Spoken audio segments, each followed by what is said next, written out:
Hi friends, this is Vinson. நம்ம சேனலுக்கு உங்களை எம்புடன் வரைக்கும் நம்ம சேனல் வந்து பார்த்தீங்கன்னா உங்களோட கெரியரை செட் பண்ணுறதுக்காக 12th நம்ம சேனலில் நிறைய வீடியோஸ் வந்து கொடுத்துருக்கோம். கண்டிப்பாக நம்ம சேனலை ரெகுலராக ஃபாலோ பண்ணுங்கள். கண்டிப்பாக நம்ம சேனல் உங்களுக்கு ரொம்ப ரொம்ப ஹெல்ப்ஃபுல்லாக இருக்கும். அது மட்டும் இல்லாமல் நீங்கள் ரொம்ப முக்கியமாக பண்ண வேண்டிய விஷயம் என்னன்னு பார்த்தீங்கன்னா நம்ம சேனலை சப்ஸ்கிரைப் பண்ணி வச்சுங்க, வாட்ஸ்அப் குரூப்பில் ஜாயின் பண்ணிடுங்க. ஏன்னா வரக்கூடிய நாட்களில் நாம் காலேஜ் சம்மந்தமாக நிறைய வீடியோஸ் வந்து உங்களுக்கு கொடுக்குற ரெடியாக இருக்கும். இன்ஜினியரிங் காலேஜ்னா எங்கே படிச்சிங்கன்னா நல்லாயிருக்கும், அதே மாதிரி பிஃபார்ம் டிஃபார்ம் இந்த மாதிரி கோர்சஸ் எங்கே படிச்சிங்கன்னா நல்லாயிருக்கும், எந்த இடத்துல லோ ஃபீஸ் காலேஜஸ் இருக்குது, நீங்கள் பிடிஎஸ்க்கு எப்படி நீங்கள் வந்து ட்ரை பண்ணணும், எம்பிபிஎஸ்க்கு நீங்கள் எப்படி ட்ரை பண்ணணும், இந்த மாதிரி A to Z career guidance வந்து உங்களுக்கு கொடுக்குறதுக்கு நாம் ரெடியாக இருக்கிறோம். அதனால் யார் நமக்கு கைட் பண்ணுவா அப்படின்னு சொல்லிட்டு உங்களுக்கு டவுட்ஸ் இருக்கலாம். நாம் உங்களுக்கு இருக்கிறோம். அதனால் கண்டிப்பாக நீங்கள் உடனே தொடர்பு கொள்ளுங்கள். நம்மளோட நம்பர் டிஸ்கிரிப்ஷன் பாக்ஸ் தான் இருக்குது, எடுத்து நீங்கள் கால் பண்ணுங்கள். ஓகே, அதாவது பயாலஜியை பொறுத்த வரைக்கும் நம்ம வந்து பாட்னியில் 8 ஒன்வேர்ட்ஸ் இருக்குது, ஜுவாலஜியில் 8 ஒன்வேர்ட்ஸ் இருக்குது. இந்த 8+8 ஒன்வேர்ட்ஸில் நாம் என்ன பண்ணோம் அப்படின்னா, அதாவது 16 ஒன்வேர்ட்ஸில் நம்ம 16 out of 16 ஸ்கோர் பண்ணால் மட்டும்தான் நமக்கு சென்டம் வந்து ஸ்கோர் பண்ண முடியும். அது மட்டும் இல்லாமல் நீட் எக்ஸாமை நம்ம வந்து ஃபோக்கஸ் பண்ணும்போது இந்த ஒன்வேர்ட்ஸ் எல்லாமே உங்களுக்கு வந்து ஈஸியாக நம்ம என்ன பண்ண முடியும்னு சொல்லி பார்த்தீங்கன்னா கோ த்ரூ பண்ணணும். அந்த அளவுக்கு நம்ம வந்து ரெடியாக இருக்கணும். ஏன்னா கண்டிப்பாக நமக்கு புக் இன்சைட் கொஸ்டின்ஸ் வந்து கேட்டாலும் எல்லா கொஸ்டினுமே நம்ம ரெடியாக இருக்கணும். அப்போ ஒன்வேர்ட்ஸோட ஆன்சர்ஸ் வந்து தெரியுதா அப்படிங்கிறத நீங்கள் கொஞ்சம் செக் பண்ணிங்க, சரியா? இந்த ஒன்வேர்ட்ஸ் வந்து கேட்டாங்க அப்படின்னா நீங்கள் எந்த அளவுக்கு மார்க் எடுப்பீங்க அப்படிங்கிறத பாருங்க. அதுக்கப்புறம் 2 மார்க் கொஸ்டின்ஸ் வந்து பார்க்கலாம். பிற்கலப்பு என்றால் என்ன, சரியா? வாட் இஸ் பேக் கிராஸ் அப்படின்னு சொல்லி கொடுத்துருக்காங்க.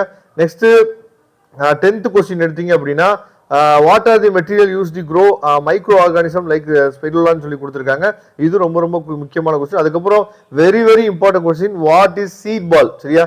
விதை பந்து என்றால் என்ன, இது ரொம்ப ரொம்ப முக்கியமான கொஸ்டின். அதுக்கப்புறம் கீழ்கண்ட தரவுகளை கொண்டு உணவு சங்கிலியை உருவாக்கு, construct the food chain with the following டேட்டான்னு சொல்லி கொடுத்துருக்காங்க, அதை பார்த்துங்க. அதுக்கப்புறம் உயிரி உரங்கள் வரையறுக்கும், சரியா? இது ரொம்ப முக்கியமான கொஸ்டின். அதுக்கப்புறம் ஆண் அதாவது மலடாக்குதல் என்றால் என்ன அப்படின்னு சொல்லி கொடுத்துருக்காங்க. இதெல்லாம் தெளிவாக நீங்கள் பார்த்துக்கணும். அதுக்கப்புறம் 3 மார்க் கொஸ்டின், மென்டலின் 7 வேறுபட்ட பண்புகளை எழுதுக, இதை பார்த்துங்க. அதுக்கப்புறம் குலத்தின் வெப்ப அடுக்கமைவு படத்தை வரைக அப்படின்னு சொல்லி பார்த்துங்க. அதுக்கப்புறம் ஆற்றல் பிரமிட் எப்பொழுதும் நேரானவை, காரணம் கூறுக. கார்பன் கவரப்படுதல் மற்றும் சேகரித்தல் CCS பற்றி எழுதுகன்னு சொல்லி கொடுத்துருக்காங்க, கார்பன் கேப்சர் ஸ்டோரேஜ், சரியா? அதுக்கப்புறம் இது ரொம்ப ரொம்ப முக்கியமான கொஸ்டின், 19th கொஸ்டின், PBR 322 ரொம்ப ரொம்ப முக்கியமான கொஸ்டின். என் வார்த்தையிலிருந்து நீவீர் அறிந்து கொள்வது என்ன. கொஸ்டின்ஸ் வந்து பாருங்க. அதாவது கருவூன் திசு என்றால் என்ன, அதன் வகைகளை குறிப்பிடு, சரியா? அதுக்கப்புறம் மரபணு வரைபடம் என்றால் என்ன, அதன் பயன்கள் யாவைன்னு சொல்லி கொடுத்துருக்காங்க. ரெண்டுமே ரொம்ப ரொம்ப முக்கியமான கொஸ்டின், சரியா? அதாவது ஜீன் மேப்பிங் வந்து ரொம்ப ரொம்ப முக்கியமான கொஸ்டின். அதுக்கப்புறம் 21வது கொஸ்டின் வந்து பாருங்க, தாவர திசு வளர்ப்பின் பயன்பாடுகளை எழுதுக, நறுமண பொருட்களின் அரசன் அரசி யாவை, சரியா? அவற்றை விளக்கி அவற்றின் பயன்களையும் எழுதுன்னு சொல்லி கொடுத்துருக்காங்க. இதுவும் ரொம்ப ரொம்ப முக்கியமான கொஸ்டின்ஸ், ஓகேவா? இப்போ நம்ம வந்து அதாவது பயோ பாட்னி நம்ம முடிச்சாச்சு. நெக்ஸ்ட் பயோ ஜுவாலஜி வந்து பார்க்கலாம். ஃபர்ஸ்ட் ஒன்வேர்ட்ஸ் வந்து பார்த்துருங்க. ஒன்வேர்ட்ஸோட ஆன்சர்ஸ் வந்து உங்களுக்கு தெரியுதா அப்படிங்கிறத கொஞ்சம் நீங்கள் செக் பண்ணீங்க. ஏன்னா ரிப்பீட்டட் கொஸ்டின்ஸ் வந்து நமக்கு என்னாச்சு பார்த்தீங்கன்னா கேட்கறதுக்கு வாய்ப்புகள் இருக்கு. அதே மாதிரி புக் இன்சைட் கொஸ்டினோட ஆன்சர்ஸ் வந்து உங்களுக்கு தெரியுதா அப்படிங்கிறதையும் ஒன்ஸ் நீங்கள் செக் பண்ணீங்க. ஏன்னா புக் இன்சைட் கொஸ்டின் கேட்டாங்க அப்படின்னா நாம அதுக்கு ரெடியாக இருக்கணும்.